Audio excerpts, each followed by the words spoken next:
نہیں دیکھ سکتے.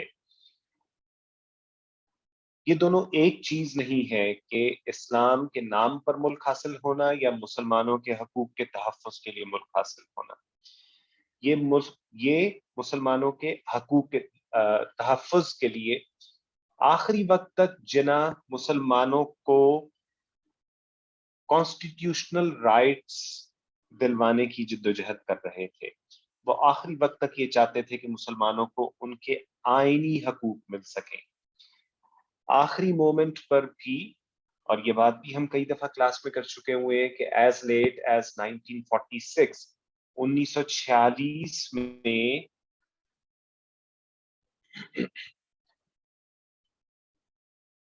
کیبنٹ مشن پلان جناح نے ایکسپٹ کر لیا تھا. کیبنٹ مشن آیا تھا اور اس میں جناح کو یہ آپشن دی گئی تھی کہ اگر وہ یونائٹڈ انڈیا میں رہنا چاہیں تو مسلمانوں کے حقوق کی یہ گارنٹیز موجود ہیں.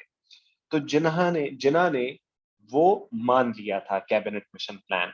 یعنی آخری وقت پر بھی جناح یونائٹڈ انڈیا میں رہنے کے لیے 1 year before partition جناح اس کے لیے تیار ہو چکے ہوئے تھے.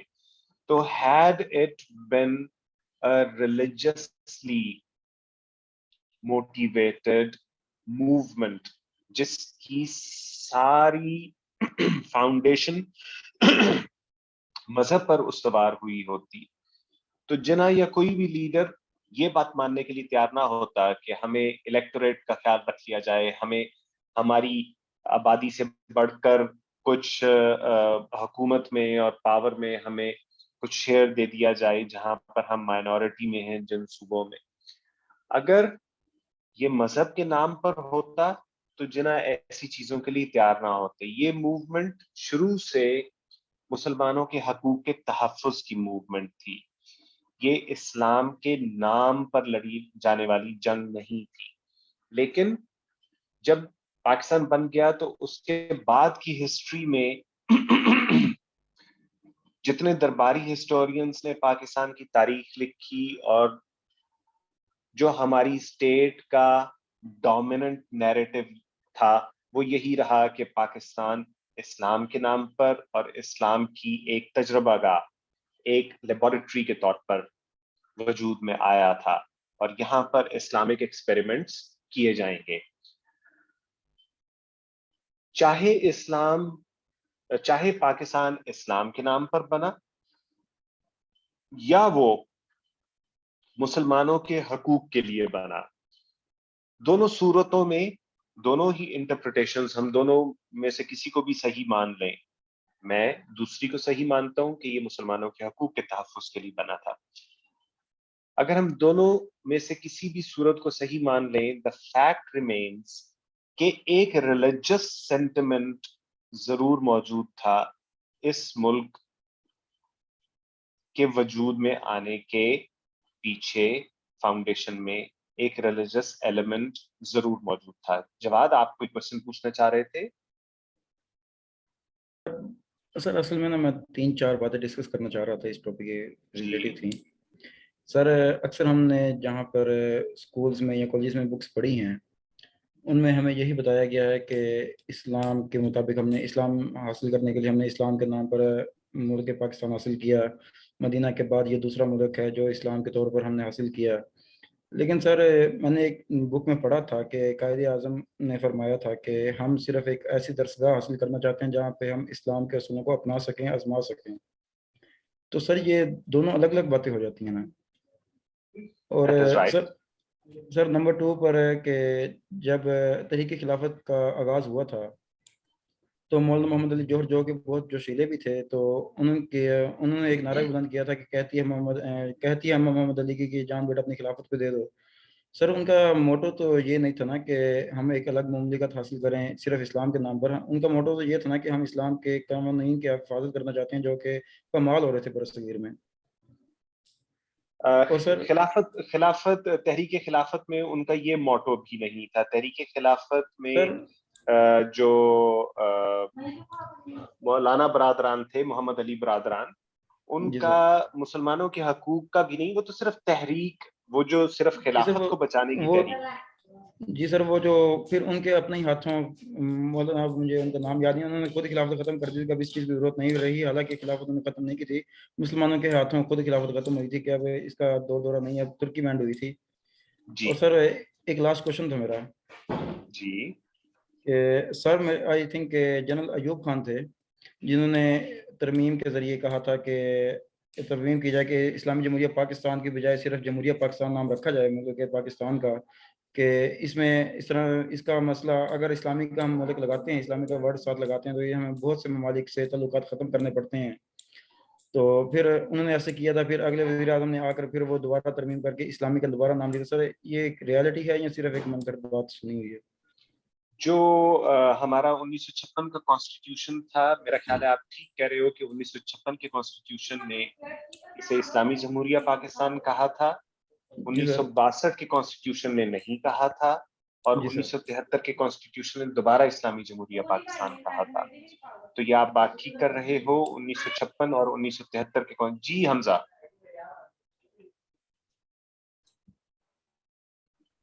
62 میں نہیں تھا, لیکن اس میں امینڈمنٹ ہو گئی تھی اور پھر انہوں نے ڈال دیا تھا under pressure from the clerics.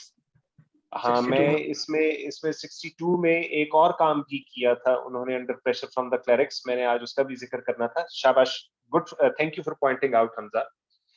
تو 62 کا جو اوریجنل کانسٹیٹیوشن تھا اس میں اٹ وازنٹ وہ Pakistan wasn't name the Islamic republic. تو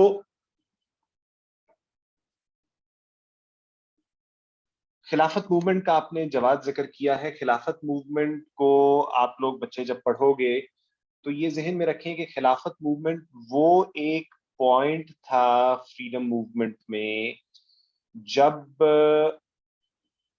ریلیجن کو سیاست میں داخل کیا گیا تھا. اس سے پہلے ریلیجس سینٹیمنٹ سیاست میں نہیں تھا, اور اس کا سب سے بڑا دائی, اس کا سپورٹر مسلمانوں کے علاوہ کون تھا؟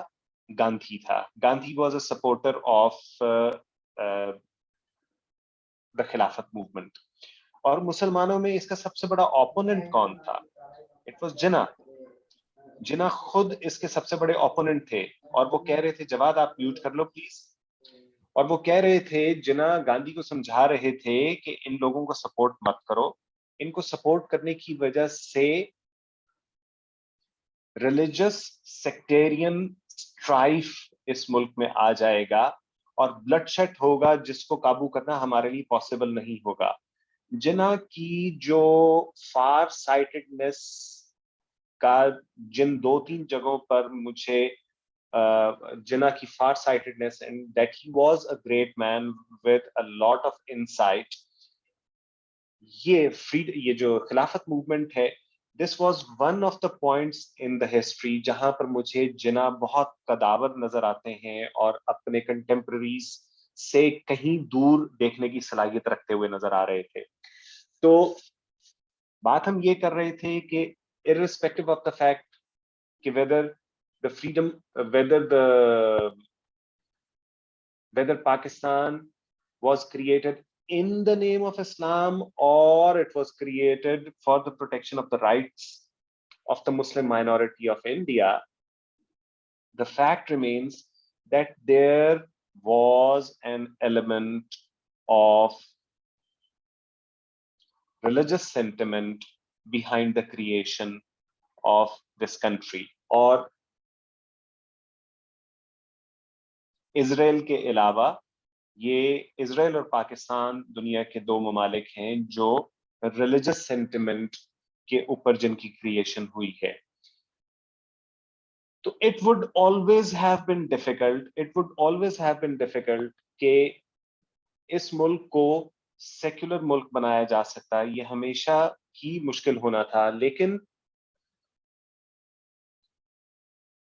شروع میں ہی کچھ پاکستان کو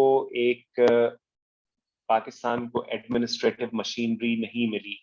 پاکستان کی بیوروکریسی, پاکستان کی ایون پولیٹیکل کلاس, وہ ان کے پاس ایکسپیرئنس نہیں تھا to run the affairs of such a big state. And that state at that time, it was separated وہ it had two wings separated by 1,000 miles of enemy territory between them. تو ایسے ملک کو رن کرنے کے لیے شروع میں ہی ہماری bureaucracy and military they started assuming power, اور جو legitimate power ہوا کرتی ہے، جو ماڈرن ورلڈ ہے، جو ڈیموکریٹک ورلڈ ہے، وہ صرف ڈیموکریٹک پاور کو legitimate power تسلیم کرتا ہے، اس کے علاوہ کوئی پاور legitimate power نہیں ہوتی ہے. Nobody but the people of that country have the right to rule the country. اس کے علاوہ کوئی پاور legitimate power نہیں ہوتی ہے. تو illegitimate forces، بیوروکریسی اور ملٹری کا گٹھ جوڑ پاکستان کی پیدائش کے فوراً بعد شروع ہو گیا، اور اس نے اس ملک میں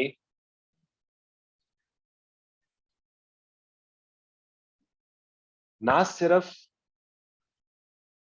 اقتدار اپنے ہاتھ میں رکھا، بلکہ اس کا اسٹیٹ نیریٹو، اس کی ہسٹری جس طرح وہ دکھانا چاہتے تھے اس طرح دکھائی گئی. تو آج جب یہ پریشان ہوتے ہیں کہ ہمیں تو جو چیزیں پڑھائی جاتی رہیں ان چیزوں کا تو حقیقت سے تعلق ہی نہیں تھا. آپ اس کے لیے کے عزیز کی کتاب پڑھیں گے، the murder of history, the murder of history by K Aziz. یہ آپ لوگ پڑھیں اور آپ کو پتہ لگے گا کہ ہمارے ہاں کس طرح کے ایفرٹس کیے گئے، کتنے جان توڑ ایفرٹ کی گئی.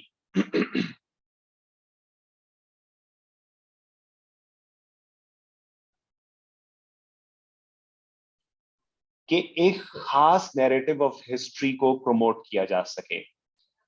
اور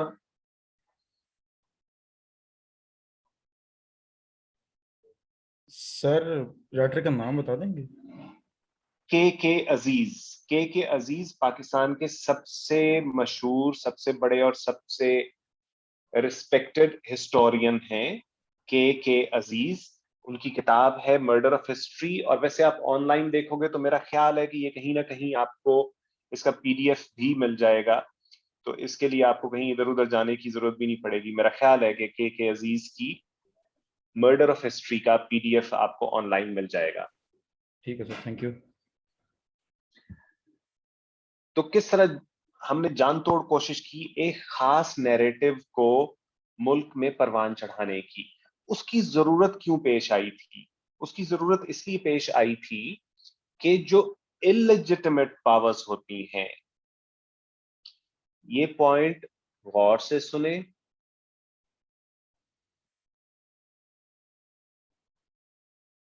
سارے ڈکٹیٹرز، سارے جنرلز جو ایمبیشس جنرلز جو اقتدار کے ایوانوں تک پہنچتے ہیں، they suffer from the legitimacy crisis. Legitimacy crisis.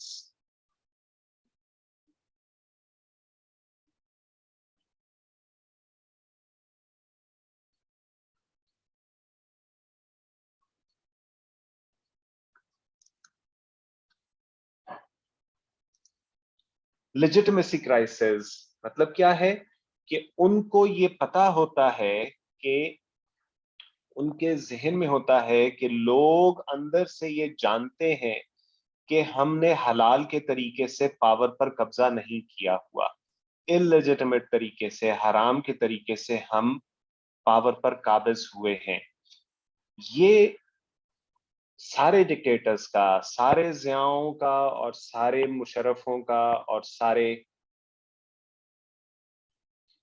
ایوبوں کا یہ کرائسس ہوا کرتا ہے. they all suffer from the legitimacy crisis. legitimacy جس طرح میں نے آپ کو پہلے بتایا کہ صرف legitimacy عوامی حکومت میں ہوتی ہے، جو بیلٹ باکس کے ذریعے جو لوگوں کی ریپریزنٹیٹیو حکومت ہوتی ہے. صرف آج کل کے نئے دور میں جو موجودہ دور ہے، جو ہائیلی ڈیموکریٹائزڈ ورلڈ ہے، اس میں legitimacy صرف عوامی حکومت کی ہے، عوامی اقتدار کی ہے. باقی سارے forms are considered illegitimate forms of rule and government. تو جو ڈکٹیٹرز ہوتے ہیں، جو ان کا legitimacy crisis ہوتا ہے، وہ ان سے مختلف کام کرواتا ہے جن کا مقصد صرف legitimacy win کرنا ہوتا ہے. لوگوں کی نظر میں ہم حلالی نظر آئیں، بس